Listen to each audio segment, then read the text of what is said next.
Welcome. I hate being the guy to bring people back from coffee break, but this is what we're doing here. As people are settling in, there'll be a nice junction.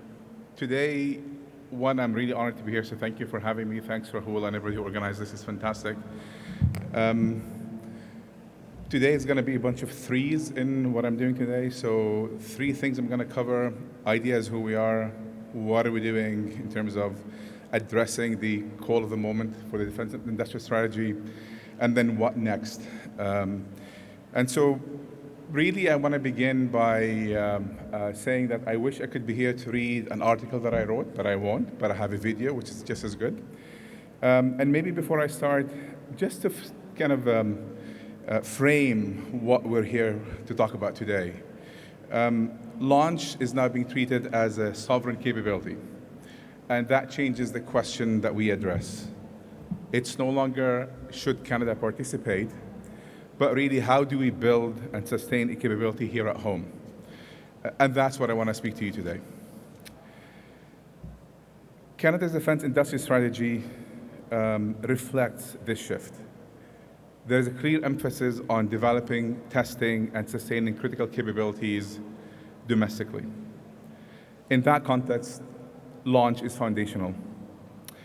So the practical question becomes this: how do we build a Canadian space ecosystem that is viable, competitive, and resilient? And this is where the Innovation for Defense Excellence and Security program, IDEaS, comes in. IDEaS was designed to draw on Canadian ingenuity from across academia, industry, and the broader innovation ecosystem. Rather than describe it, I will play a short video about the program. And as you watch this and come back from your coffee breaks, I'd encourage you to think about where your organization fits in and where there are possible opportunities for us to engage. Great ideas come from connections. That's why we connect Canada's toughest defense and security challenges with creative innovators of all shapes and sizes, funding promising solutions. Through our 5 funding elements, IDEaS supports innovators at all stages of their journey, from applied research to solution conception and development, to building and testing advanced prototypes. Companion Projects provides up to $6.75 million in phased funding. Additionally, innovators can enter at any phase of the technology development, whether to conceive, design, or build their solutions, and can propose solutions at any technology readiness level. Innovation Networks funds the creation of new research clusters to advance key strategic areas relevant to defense and security needs. These networks encourage the free flow of ideas between academia, industry, and other partners to stimulate the collaboration that is critical to innovation.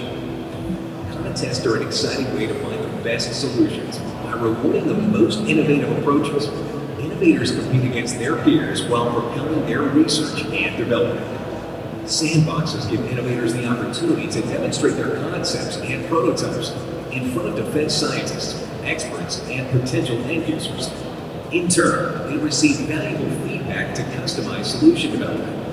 Plus, innovators may now be eligible to win prizes up to $1 million. Finally, test drives allow our defense team to test the readiness of advanced solutions to see if they can be a part of our future defense capabilities. By participating in the IDEaS program, you can build your network, get funding to advance your technology, and get valuable feedback from national defense experts. Visit us at canada.ca/defense-ideas and subscribe to our mailing list to get IDEaS challenges and program-specific news directly in your inbox.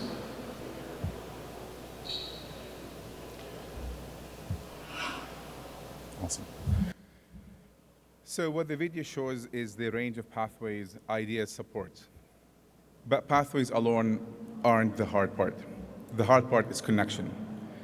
How those pathways link and how technology actually moves from support into use.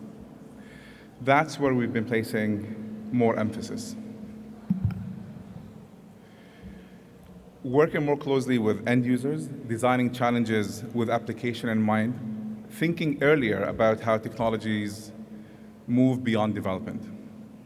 A successful prototype is one step. What matters is whether it gets adopted and sustained. We've also expanded our focus on testing and demonstration, but sandboxes alone as well can create capability. Not in space and not in defense more broadly.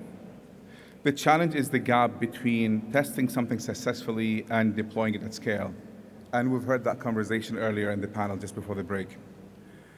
So if we're serious about seeing the technologies we invest in succeed commercially and operationally, we have to build the ecosystem around them. Across sectors, the pattern is the same. Strong ideas, promising technologies, difficulty scaling and deploying them in Canada. So we're taking 3 steps to address that, and this is really, a lot of it is being driven by the defense industrial strategy and the funding that has been injected into the ecosystem that way. First, we have expanded our transfer payment authorities. Projects can now reach up to $100 million. In areas like space, progress requires sustained support well beyond early stage development. And the outcome-based financing approach and model that we're using is ideal for this. Second, there's the Defense Innovation Secure Hubs, the DISHs. These are secure collaborative environments where industry, researchers, and government work together on more complex technologies. I'll put in a plug here. This work is being led by our colleagues at Borealis, which is shaping how these hubs operate. For space, that matters because launch capability depends on more than just a vehicle. It requires infrastructure, integration, and access to training environments and to testing environments. Third, we're connecting the system. We're linking innovators with our defense scientists, with end users in the CAF. We're aligning public and private capital, and we're reducing the gaps between development and adoption. In that context, the Launch the North Challenge is one piece of a broader effort. Its objective is concrete. How can we support the development of small lift launch capability from Canada by fiscal year 2028? Within 6 months of being announced in the federal budget, we've launched the challenge, received 42 applications, and selected 3 companies to move forward. Those companies are now in early phase of development and testing, progressing towards more integrated systems. I'll riff off what General Horner said this morning. The speed at which we're able to do this has been amazing and nothing that we were able to do in the past. So small lift is the starting point, but it's not the end state that we're after. The challenges that we run aren't designed in isolation. Over the past year, we've been running ideation sessions with many of you in this room being part of this. We've included industry, regulators, government, academia. The last one we had was just a month ago, to make sure that what we put forward reflects the realities that you operate in. What we build, we're not building with this community. We're building with this community and not just for it. I'll share one observation from working with these teams and engaging them over the last few months. Canada has a very strong base of technical talent. There is also a noticeable and enviable level of energy and dedication and commitment. But what really stands out is how the companies are interacting. In many cases, they are competitors, but they're also sharing insights and supporting each other where it makes sense. That kind of dynamic is not something you can assume. It matters for us, especially when we're trying to build a capability from the ground that yet doesn't fully exist. So looking ahead, my last 3s of the day. First, phase 2 of Launch the North. Phase 2 is going to move us beyond the early development and towards more advanced integration, testing, and demonstration. The focus is going to be on the system-level performance and reduce operational risk. That also means that we're going to be down selecting who is going to continue participating in the program. Second, and that's a key one, is the progression beyond small lift. If Canada is serious about sovereignty in this domain, medium lift capability has to be on the horizon.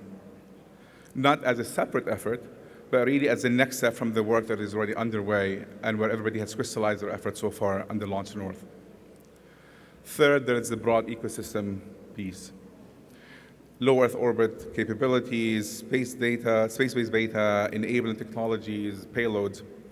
But there's also the infrastructure, the supply chains, talent, and commercial models that make these capabilities sustainable over time. Launch is one part of a larger system. It only creates value if the system is functional and sustainable. So I leave you with this.